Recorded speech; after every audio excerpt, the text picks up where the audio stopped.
नमस्कार, आप देख रहे हैं एसटीवी न्यूज। उत्तर बिहार की प्रमुख खबरों के साथ मैं हूं अंसारुल हक। सबसे पहले हेडलाइंस। शिवहर में दिखा आग का कहर, 2 जगह लगी आग, एक महिला समेत नवजात की हुई मौत, पीड़ित परिवार में पसरा मातम। भारतीय महावाणिज्य दूतावास में ओपन हाउस फॉर काउंसलर कार्यक्रम का हुआ आयोजन, दर्जनों अप्रवासी भारतीयों के समस्याओं का हुआ समाधान। मानव तस्करी रोधी इकाई क्षेत्र मुख्यालय एसएसबी द्वारा एसएसबी अधिकारियों की क्षमता वृद्धि कार्यशाला का किया गया आयोजन। मानव तस्करी, बाल यौन शोषण, बाल मजदूरी, बाल विवाह जैसे मुद्दों पर दिया गया प्रशिक्षण। सिकराना नदी किनारे बसे दर्जनों गांवों के लोग बाढ़ व कटाव से हैं परेशान। ग्रामीणों ने की रेनकट भरने और बांध को मजबूत करने की मांग। पश्चिमी चंपारण की साठी पुलिस ने की कार्रवाई, अलग अलग मामले में 2 लोगों को किया गिरफ्तार, भेजा जेल। पश्चिमी चंपारण के नरकटियागंज प्रखंड अंतर्गत चार्ज सेंटर पर कचरा प्रबंधन, आवास योजना एवं नल जल योजना से संबंधित एक समीक्षात्मक बैठक किया गया आयोजित। बीडीओ ने दिए कई महत्वपूर्ण दिशा और निर्देश। NH-22 पर मुजफ्फरपुर से सीतामढ़ी आ रही पूर्व विधायक भावना झा हुई सड़क दुर्घटना का शिकार, गाड़ी का हुआ एक्सीडेंट, बाल बाल बची पूर्व विधायक। विज्ञान संकाय में ढाका टॉप करने वाली मरियम ढाकवी बनना चाहती हैं डॉक्टर, करना चाहती हैं लोगों की सेवा। पूर्वी चंपारण के सुगौली में हुई आग लगी, पजियरवा में अचानक लगी आग से 4 घर जलकर हुआ राख। पश्चिमी चंपारण के मझौलिया में बालू माफिया हुए बेखौफ, बालू माफियाओं के लिए सेफ जोन बना गुदरा। पूर्वी पश्चिमी चंपारण में हो रही है इन बालुओं की तस्करी। और रोट्रेक्ट मोतिहारी लेक टाउन एवं गौरैया संरक्षण अभियान समिति के संयुक्त तत्वाधान में विश्व गौरैया संरक्षण विषय पर कविता लेखन प्रतियोगिता का हुआ आयोजन। प्रतिभागी एवं मौजूद अतिथियों के बीच गौरैया के घोंसले का किया गया वितरण।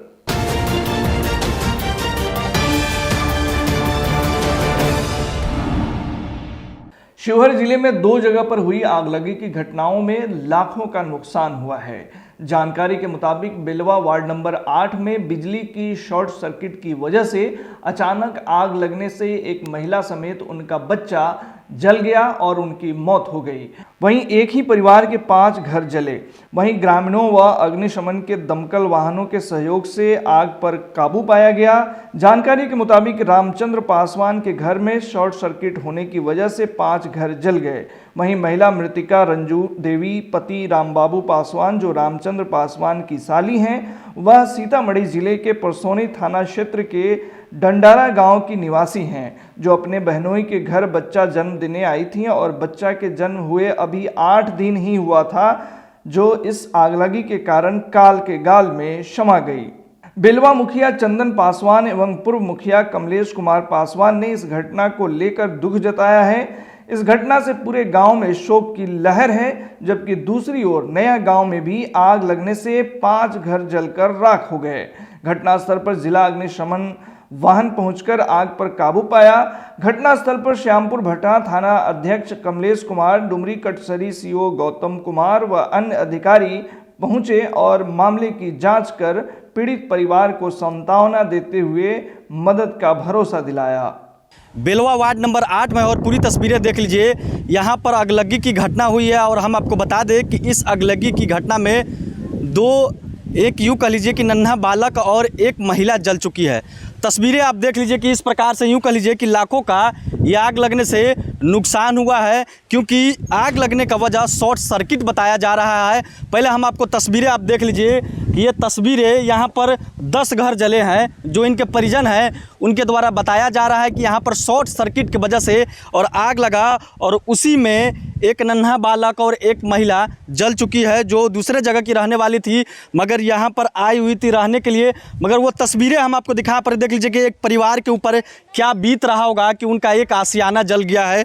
एक पक्षी भी अपना आशियाना बहुत ही मुशक्क़त से, परेशानी से बनाता है, और एक व्यक्ति अपना आशियाना बनाकर और उस आशियाने में अगर आग लग जाए तो क्या तस्वीरें निकल के आ रहे हैं। यूँ कह लीजिए कि इस समय हम बेलवा वार्ड नंबर 8 में खड़े हुए हैं और वहाँ की तमाम तस्वीरें दिखा रहे हैं। यूँ कह लीजिए कि परिजनों में कोहराम मचा हुआ है कि कितनी भयंकर आग लगी हुई थी। आप देख लीजिए कि आगों की लपटें इतनी तेज़ थी कि यहाँ पर जो घर है, जो घर के ऊपर यहाँ पर अल्बेस्टर भी था, देख लीजिए कितनी लपटें तेज़ थी। ये तमाम जल चुके हैं। और यूँ कह लीजिए कि अनाज की भी हम आपको तस्वीरें दिखा दें। इधर के तरफ में अनाज रखा हुआ है, वहाँ हमारा दिखाएंगे कैमरामैन। अब देख लीजिए क्या तस्वीरें निकल रही है। यूँ कह लीजिए कि किसी परिवार का आशियाना जल चुका है और भयंकर यहाँ पर आग लगी थी। आग लगने का वजह शॉर्ट सर्किट बताया जा रहा है। सूचना प्राप्त हुई कि शॉर्ट सर्किट से आग लग गया बिजली के। एक बच्चा है 10-15 दिन का और उसकी माँ, दोनों जल गए। माँ थोड़ा विकलांग थी। रामबाबू पासवान की पत्नी है रंजू देवी। दोनों की मौत घटना स्थल पर है। हाँ, घर के भीतर टाटफूस का घर है। कुछ मवेशी भी जल गए हैं उनके, बकरी उकरी है। 4-5 घरों में आग लगी है। एक मवेशी जिंदा है जिसे तत्काल सरकारी वेटनरी डॉक्टर से दिखाया जाएगा। आज़ादी का अमृत महोत्सव अंतर्गत नेपाल के वीरगंज स्थित भारतीय वाणिज्य दूतावास द्वारा शनिवार को वाणिज्य दूतावास परिसर में 15वां ओपन हाउस फॉर कंसुलर कार्यक्रम का आयोजन किया गया। कार्यक्रम का उद्देश्य नेपाल में रहने वाले पीड़ित भारतीय नागरिकों की समस्या कंसुलर के समक्ष रखा था, जिसका समाधान कंसुलर ने किया। वीणा सती पेपर और स्टेशनरी परवानीपुर, जिला Bara, Hulas steel industries limited Simara, Bajrang electric and fabricate Parwanipur, जोन डीरे जीतपुर सिमरा और स्क्रीन Maruti paper and chemical private limited Belwa में कार्यरत भारतीय नागरिकों का वाणिज्य दूतावास में रजिस्ट्रेशन व रजिस्ट्रेशन नवीकरण संबंधी शिकायत का समाधान किया गया। वहीं दूसरा ओपन कंसुलर हाउस अगले महीना के अंतिम शनिवार 29 अप्रैल 2023 को करने का निर्णय लिया गया। वाणिज्य दूतावास परसा, बारा, रौतहट, सरलाही, महोत्तरी, धनुषा, मकवानपुर और चितवन जिला में निवास करने वाले सभी भारतीय नागरिकों को अविलंब कंसुलेट ऑफिस में अपना नाम रजिस्ट्रेशन कराने का अनुरोध किया गया है।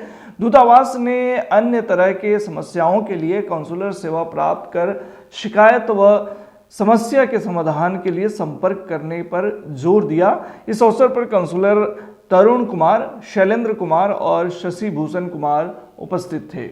प्रयास जुवेनाइल एड्स सेंटर पूर्वी चंपारण एवं plan India HTU inspector Manoj Kumar Sharma, प्रयास Aarti Kumari access to justice परियोजना के तहत प्लान इंडिया से रामजन के संयुक्त तत्वाधान में प्रोटेक्ट दिया गया, जिसका उद्देश्य मानव तस्करी, बाल यौन शोषण, बाल मजदूरी, बाल विवाह जैसी मुद्दों पर प्रशिक्षण देना था। प्रशिक्षण इंडो नेपाल बॉर्डर पर कार्यरत SSB अधिकारियों को दिया गया तथा मानव व्यापार संबंधित लघु फिल्म दिखाकर उन्हें प्रेरित किया गया। साथ ही उन्हें child line sub centre Raxaul द्वारा 1098 निःशुल्क आपातकालीन फ़ोन सेवा है जो मुसीबत में फंसे बच्चे और बच्चियों को तत्काल सेवा प्रदान करता है के संबंध में बताई गई कि मौके पर प्रयास जुवेनाइल एड्स सेंटर पूर्वी चंपारण से outreach worker Raj Gupta, Vijay Kumar Sharma, plan India से वेद प्रकाश मिश्रा तथा child line sub centre Raxaul से टीम मेंबर अभिषेक कुमार, उमेश कुमार श्रीवास्तव तथा SSB महिला प्लाटून से सब इंस्पेक्टर नेहा सिंह तथा 70 की संख्या में SSB महिला पुरुष अधिकारियों ने प्रशिक्षण में भाग लिया और SSB अधिकारियों को मानव व्यापार संबंधित नुक्कड़ नाटक कराकर प्रशिक्षित किया। प्रकृति की बेरुखी व सिकरहना नदी के उफान से बाढ़ के समय लोगों का जीना मुश्किल हो जाता है। पश्चिमी चंपारण के मझौलिया प्रखंड अंतर्गत गुदरा पंचायत के ग्रामीणों ने बरसात के पूर्व बांध की मरम्मत व बाढ़ से कटाव से बचाव की तैयारियां पूरी नहीं होने से ग्रामीणों में खौफ का माहौल है। गौरतलब है कि पिछले वर्ष आई बाढ़ में ध्वस्त व जर्जर बांध की मरम्मत नहीं होने से सिकरहना नदी किनारे अवस्थित गांवों के लोगों की बेचैनी बढ़ती जा रही है। हर बार तेज उफनती धारा व सिकरहना नदी का बांध कई जगहों पर तोड़ती हुई गांव में प्रवेश करती है, जिससे लोग बाढ़ से जूझने को मजबूर होते हैं। हर बार बाढ़ में नदी किनारे बसे दर्जनों गांवों के लोगों का पलायन होता है। पंचायत के मुखिया लाल बच्चा यादव और समिति सदस्य वसीर यादव ने बताया कि 5 वार्डों का यह पंचायत सिकरहना नदी के किनारे बसा हुआ है, जो बाढ़ के समय टापू में तब्दील हो जाता है, जिसमें 5000 से अधिक की आबादी है। नदी के किनारे बसे लोगों को बाढ़ के समय काफ़ी परेशानियों का सामना करना पड़ता है। बाढ़ के समय सिकरहना नदी अपना रौद्र रूप धारण कर कटाव तेज कर देती है। नदी के कटाव को देखकर ग्रामीणों में दहशत का आलम होता है। ग्रामीणों ने बताया कि बाढ़ के समय अधिकारी आते हैं, आश्वासन देकर चले जाते हैं, लेकिन समस्या जस की तस रहती है। ग्रामीणों ने पंचायत के मुखिया बच्चा लाल यादव के नेतृत्व में बैठक आयोजित कर प्रशासन का ध्यान आकृष्ट कराते हुए बरसात पूर्व अविलंब ठोकर निर्माण व बांध की मरम्मत कराने आदि की मांग की है। ऐसा है कि बाढ़ के दिन में नदी कटाव करता है, उसका ठोकर का व्यवस्था करना है। हम लोग गुजरा पंचायत का 5 नंबर वार्ड का ये टोला है, 5 वार्ड का पंचायतें है, जिसमें 5 नंबर वार्ड में ही कटाव कर रहा है।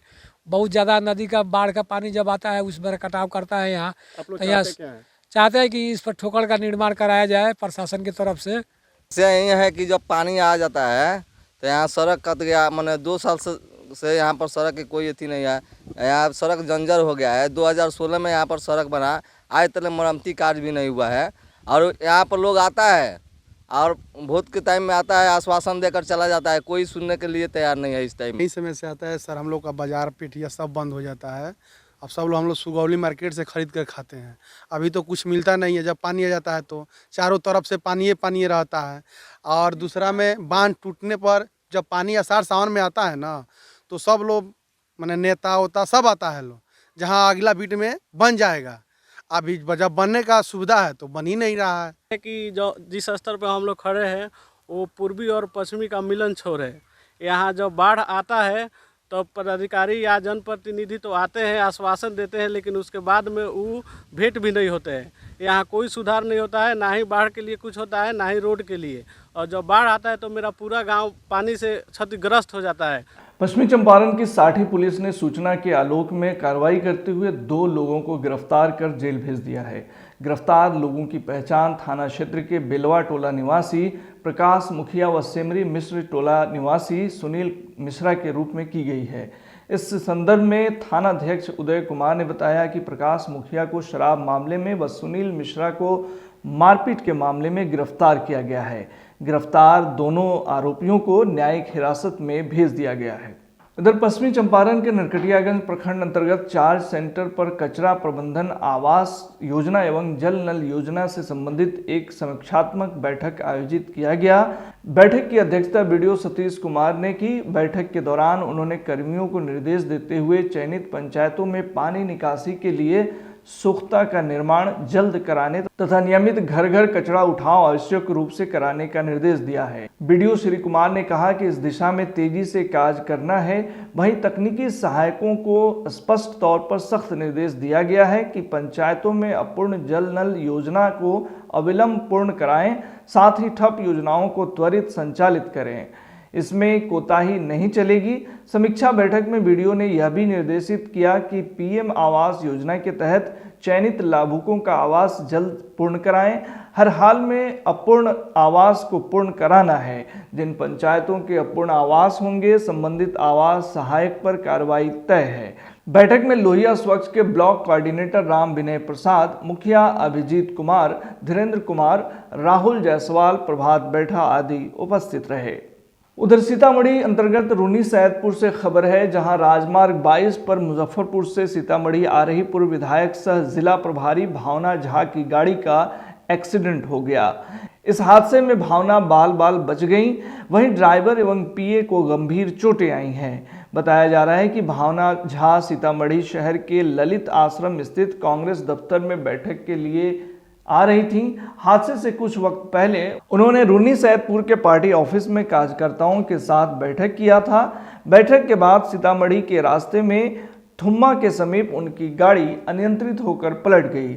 जानकारी के मुताबिक गाड़ी में कुल 5 लोग सवार थे। हादसे में वाहन चालक नवल सिंह, पीए विजय कुमार मिश्रा को गंभीर चोटें आईं। इसके अलावा उनके अंगरक्षक विपिन कुमार और रूनी सैदपुर कांग्रेस कमेटी के अध्यक्ष विजय सिंह राठौर को मामूली चोटें आई हैं। कहा जा रहा है कि विपरीत दिशा से आ रही मोटरसाइकिल को बचाने के चक्कर में यह हादसा हुआ। कांग्रेस नेता शम्स शाहनवाज ने बताया कि घटना की जानकारी मिलते ही शहर से कांग्रेस साथी घटनास्थल पर पहुंच गए और घायलों को तुरंत रूनी सैदपुर पीएचसी में भर्ती कराया गया, जहां प्राथमिक उपचार के बाद एम्बुलेंस से सदर अस्पताल ले जाया गया। सूचना पर जिलाधिकारी ने भी सदर अस्पताल पहुंचकर भावना जहां का हालचाल जाना। पहले तो बहुत खेद प्रकट करना चाहूँगी आप मीडिया भाइयों से कि मैंने आज 1:30 बजे पत्रकार सम्मेलन कांग्रेस के ललित भवन पार्टी ऑफिस में रखा था आप लोगों के साथ, जिसे स्थगित करना पड़ा है। सीतामढ़ी आने के क्रम में रूनी सैदपुर से आगे थुम्मा गांव के पास एक मोटर साइकिल वालों ने जो अचानक से यू टर्न लेके मेरे गाड़ी के सामने आया, उन लोगों को बचाने के क्रम में बुरी तरह मेरी गाड़ी का एक्सीडेंट हो गया। आप लोगों की कृपा से और भगवान के आशीर्वाद से मैं पूरी तरह सुरक्षित हूँ। मेरे पीए विजय मिश्रा जी को और मेरा ड्राइवर जो नवल है उसको बहुत चोट लगी है। उन्हीं लोग को लेके यहाँ हम लोग अभी सीतामढ़ी सदर हॉस्पिटल में हैं और उन लोगों का इलाज यहाँ चल रहा है। सब लोग जो यहाँ पे मेरे साथ जितने सीतामढ़ी के लोग हैं, मैं उनका भी आभार प्रकट करती हूँ कि वो लोग सब एक्सीडेंट वाले जगह पे पहुँच गए थे। मैं आभार करती हूँ यहाँ के डीएम साहब, एसपी साहब, यहाँ के पूर्व विधायक अमित कुमार टुन्ना जी, जो मेरे ही तरह वो बांका जिला में गए हुए हैं, फिर भी उन्होंने अपनी आप पूरी तत्परता दिखाते हुए अपने लोगों को और हर तरह से मेरी सहायता की। सीतामढ़ी कांग्रेस परिवार के जितने भी लोग हैं सभी मेरे साथ हैं, यहाँ भी हॉस्पिटल में मौजूद हैं। मैं उन सब का धन्यवाद करती हूँ। सीतामढ़ी पे कार्यक्रम होने वाला था कांग्रेस का, उसमें शामिल होने के लिए वो आ रही थी और उसी क्रम में रूनी सैदपुर से जब गाड़ी उनकी निकली आगे तो थुम्मा के आसपास वो अचानक एक मोटरसाइकिल जो ट्रिपल लोडिंग था वो अचानक साइड से आया, बहुत तेज़ी से निकला, जो मुड़ा अचानक, उसकी वजह से उसको बचाने में ये पूरी घटना हुई है। ड्राइवर ने किसी तरीके से उन बच्चों को बचाया और ये गाड़ी इनकी क्षतिग्रस्त हो गई। विधायक जो पूर्व विधायक हमारी भावना जब सुरक्षित हैं, उनको चोटें आई हैं, पैर में उनको चोट लगा है, कुछ ये है, लेकिन जो मुख्य रूप से जो घायल हैं वो उनके मैडम के पीए और जो बड़ी गाड़ी है वो घायल है। जो घायल है ड्राइवर साहब घायल हैं। ड्राइवर साहब का सिटी स्कैन हो रहा है और ड्राइवर ये बॉडीगार्ड और मैडम पूरी तरीके से सुरक्षित है। पूर्वी चंपारण जिला अंतर्गत चैनपुर ढाका के न्याज ढाकवी की पुत्री मरियम ढाकवी ने विज्ञान संकाय में ढाका में प्रथम स्थान तथा पूर्वी चंपारण जिले में 7वां स्थान प्राप्त करने के बाद काफी खुश हैं। मरियम ढाकवी आगे डॉक्टर बनकर लोगों की खिदमत करना चाहती हैं। मरियम ने कहा कि ढाका में चल रहे एक्सेल क्लासेस से उन्होंने तैयारी की है। मरियम से बातचीत की हमारे ढाका सहयोगी हमजा अली ने। मेरा रिजल्ट इंटरमीडिएट में आया है 446 मार्क्स, 89.2% हो गया। इतना अच्छा नंबर आया, क्या कहोगे? मैं बहुत खुश हूँ और मेरे टीचर्स, पेरेंट्स सब बहुत खुश है। बहुत अच्छा लग रहा है, प्राउड फीलिंग, क्योंकि मेहनत की थी और सबको का सपोर्ट था। बहुत अच्छा फील हो रहा है। तैयारी, कोचिंग भी कर रही थी, एक्सेल क्लासेस ज्वाइन कर रखा था, जहाँ पे टीचर्स का बहुत सपोर्ट था। हर सब्जेक्ट के टीचर्स का बहुत ज़्यादा सपोर्ट था। उन्होंने कॉन्सेप्ट अच्छे से क्लियर करा रखा था, जिसकी वजह से कोई प्रॉब्लम नहीं होती थी क्वेश्चंस करने में। क्वेश्चंस को टैकल करना बताया था तो सब अच्छे से होता था। और सेल्फ स्टडी तो सबसे ज़्यादा ज़रूरी है ही, तो हार्ड वर्क था, वही सब से हो गया अच्छे से। उसके लिए कहना यही है कि आप अपने कॉन्सेप्ट्स को हमेशा अच्छे से पढ़िए। टिप्स पे होना चाहिए चीज़ें, जिससे क्वेश्चंस करने में आसानी होती है। और जितना हो सके मॉक टेस्ट देना और सब्जेक्टिव टेस्ट देना भी बहुत ज़्यादा ज़रूरी है, क्योंकि आधा वेटेज रखता है सब्जेक्टिव का, तो टाइम टू टाइम उसकी भी प्रैक्टिस चाहिए होती है, जिससे मार्क्स इम्प्रूव होते हैं और होप भी बढ़ता है कि हाँ इतना अच्छा स्कोर कर सकते हैं। इस तरह की चीज़ें। आगे तो डॉक्टर बनना है और अभी नीट की प्रिपरेशन चल रही है, इंशाल्लाह हो जाएगा। पूर्वी चंपारण जिला अंतर्गत सुगौली प्रखंड के पजियरवा में अचानक लगी आग से 4 घर जलकर राख हो गए। जानकारी के मुताबिक प्रखंड के पजियरवा पंचायत के वार्ड नंबर 8 में बिजली के शॉर्ट सर्किट से अचानक आग लग गई, जिसमें शेख अतीउल्लाह, शेख सनाउल्लाह, शेख इंतजारुल व शेख सगीर का घर जलकर राख हो गया और घर में रखी सारी सामग्री जल गई। रविवार की दोपहर अचानक लगी आग को देखकर घर के लोग अपनी जान किसी तरह बचाकर बाहर निकले और जोर जोर से चिल्लाने लगे। शोरगुल सुनकर आपस के लोग जमा हो गए और आग बुझाने में जुट गए। जब तक आग बुझती तब तक 4 लोगों का घर और घर में रखा सारा सामान जलकर राख हो गया। घटना की सूचना स्थानीय प्रशासन को मुखिया अशोक पासवान ने दी। सूचना मिलते ही फायर ब्रिगेड के वाहन घटनास्थल पर पहुंच गए। आग लगने के बाद अग्नि पीड़ितों के सामने भुखमरी की स्थिति उत्पन्न हो गई है। पीड़ित परिवार खुले आसमान के नीचे रहने को विवश हो गए हैं। स्थानीय मुखिया व अन्य लोगों ने पीड़ित परिवार को सांत्वना दी है। घटना की सूचना सीओ धर्मेंद्र प्रसाद गुप्ता को दी गई। सीओ ने बताया कि हल्का कर्मचारी को घटनास्थल पर भेज दिया गया है। जांचोपरांत सरकार से मिलने वाली सारी सुविधाएं मुहैया कराई जाएंगी। उन्होंने कहा कि पीड़ित लोगों को हर संभव मदद किया जाएगा। पश्चिमी चंपारण जिले के मझौलिया प्रखंड अंतर्गत गुदरा पंचायत स्थित सिकरहना नदी इन दिनों अवैध बालू खनन के लिए सेफ जोन बना हुआ है। प्रशासन के बिना डर भय के यहां धड़ल्ले से बालू का खनन किया जा रहा है। मझौलिया थाना क्षेत्र में बालू माफिया पूर्ण रूप से ट्रैक्टरों के माध्यम से सक्रिय होकर नियमों को ताक पर रखकर दिन में बेखौफ होकर बालू निकाल रहे हैं। इस संबंध में थाना अध्यक्ष अभय कुमार ने बताया कि उन्हें बालू खनन की जानकारी नहीं है। अगर खनन हो रही है तो जांच कर बालू माफियाओं के खिलाफ सख्त से सख्त कानूनी कार्रवाई की जाएगी।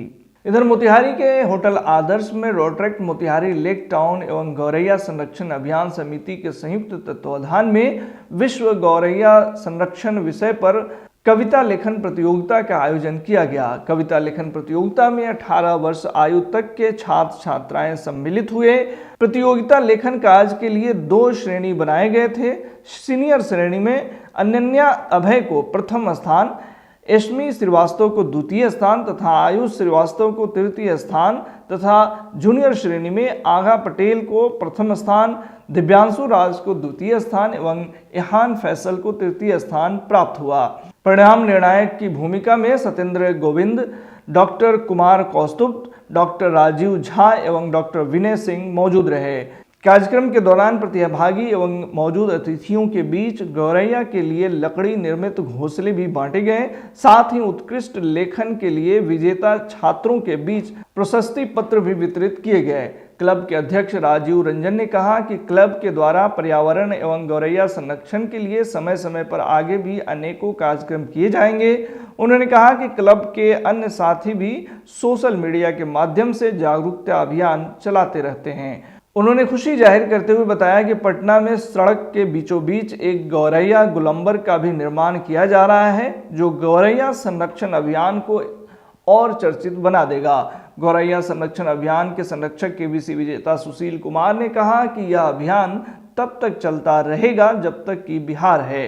उन्होंने कहा कि हमें अपने आने वाले पीढ़ियों के लिए गौरैया के चहचहाहट को बचाए रखना होगा और हम सब की जिम्मेदारी बनती है कि गौरैया के लिए दाने पानी एवं रहने की व्यवस्था अपने सामर्थ्य के हिसाब से जरूर करें। उन्होंने कहा कि यदि गौरैया हमारे इकोसिस्टम से खत्म हो जाए या गौरैया की संख्या कम हो जाए तो हमारा इकोसिस्टम का जो चेन है वह टूट जाएगा। कार्यक्रम में रोटरेक्ट मोतिहारी लेक टाउन के रिप्रेजेंटेटिव नवनीत रंजन, क्लब के सदस्य गौरव राज, आदित्य सिन्हा, राहुल केशरी, रौनक सर्राफ, आदित्य रंजन आदि मौजूद थे। जो छोटे बच्चे हैं उनसे गौरैया संरक्षण पर कविता लेखन कराया गया और जिन बच्चों ने अच्छा किया उनको पुरस्कृत किया गया। और इसमें हमारे शहर के जो गणमान्य जितने कवि हैं उन सबको बतौर जज के रूप में आमंत्रित किया गया था।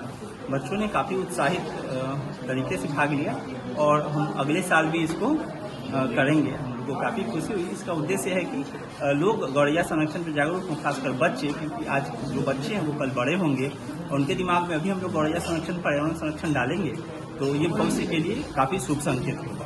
आज के कार्यक्रम का उद्देश्य था पर्यावरण संरक्षण के क्षेत्र में एक पक्षी को बचाना और इसके संबंध में जागरूकता पैदा करना यही सुशील जी की योजना थी। और सबसे अच्छी बात ये लगी इस संदर्भ में जो कविता प्रतियोगिता हुई इसने एक नई जागरूकता पैदा की और बच्चों के बीच में ये बात जाए तो हम अपने पर्यावरण को और ज़्यादा बेहतर संरक्षित कर सकते हैं। तो ये चीज़ बड़ी अच्छी लगी आज के कार्यक्रम में शामिल कि हमें अपने समाज के प्रति भी कुछ दायित्व बनता है, जैसे कि प्रकृति के संरक्षण के लिए, पर्यावरण के संरक्षण के लिए, जो भी चिड़िया है या पौधे जो विलुप्त हो रहे हैं उसके लिए भी हम कुछ अपना योगदान कर सकते हैं। सारे पर्यावरण को तो हम कंट्रोल नहीं कर सकते हैं, बट अपने घर में एक घोंसला लगा करके एक गौरैया चिड़िया के लिए थोड़ा सा दाना पानी की व्यवस्था कर सकते हैं, क्योंकि बहुत बड़ी चीज़ नहीं है। एक छोटी सी शुरुआत है, छोटी शुरुआत से बहुत बड़ी बदलाव आ सकती है। आज के लिए बस इतना ही। STV न्यूज़ पर प्रसारित होने वाली खबरें, प्रोग्राम्स आप GTPL के चैनल नंबर 985 और डेन के चैनल नंबर 155 के साथ साथ आप अपनी सुविधा अनुसार मोबाइल फ़ोन पर भी देख सकते हैं। अगर आप हमें YouTube के माध्यम से देखना चाहते हैं तो STV न्यूज़ के ऑफिशियल YouTube चैनल को सब्सक्राइब करें और बेल आइकन दबाकर ताज़ा वीडियोज़ की नोटिफिकेशन प्राप्त करें। फेसबुक पर जुड़ने के लिए पेज को फॉलो करें और ट्विटर पर फॉलो करें। तमाम लेटेस्ट अपडेट के लिए जुड़े रहिए STV न्यूज़ के साथ। नमस्कार।